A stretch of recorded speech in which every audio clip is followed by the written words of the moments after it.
Hi there, I'm Jen, this is Remembered Reads, and this was originally going to be a wrap-up of the first week of March Mystery Madness, but I think it's actually going to be a discussion instead, because I came across something that I'd love to hear people's opinions on. So often with any mystery-themed readathon, I go check my library for any of the Agatha Christie short stories, especially if they're narrated by somebody who acted in the TV series, and the most recent one that I listened to was The Yellow Irises, which is narrated by Hugh Fraser, who played Hastings in the TV series.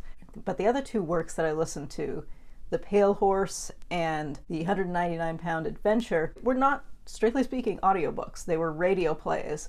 Now, interestingly, I did track both of these on Goodreads and on Storygraph because they are available there. And my feeling is that if it's in the system, you might as well track it, because my main goal is keeping track of the fact that I have listened to this, because the library will track it, but if I'm checking in a different library catalog or a different app, then I like to have a record of it somewhere central. So I'm tracking it for that purpose, but I'd love to hear if other people consider radio plays to be the equivalent of listening to an audiobook, or if you consider them to be the equivalent of going to see a play in a theater. Because on the one hand, there are certainly audiobooks that have a full cast in the same way that a radio play does.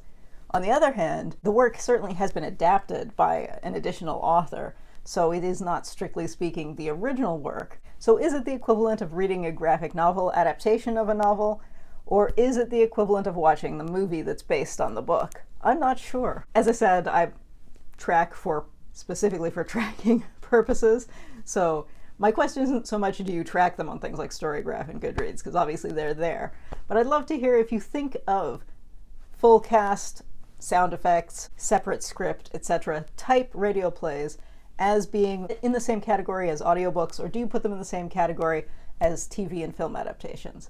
I would love to know, because it wasn't something I had really thought about before, because I had never noticed these full cast recordings before.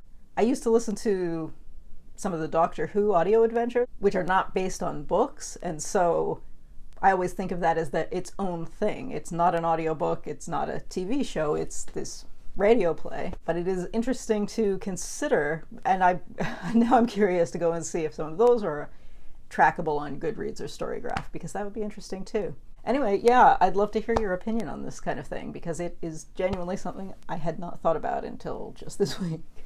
If you're participating in March Mystery Madness, I'd love to hear what you've been reading.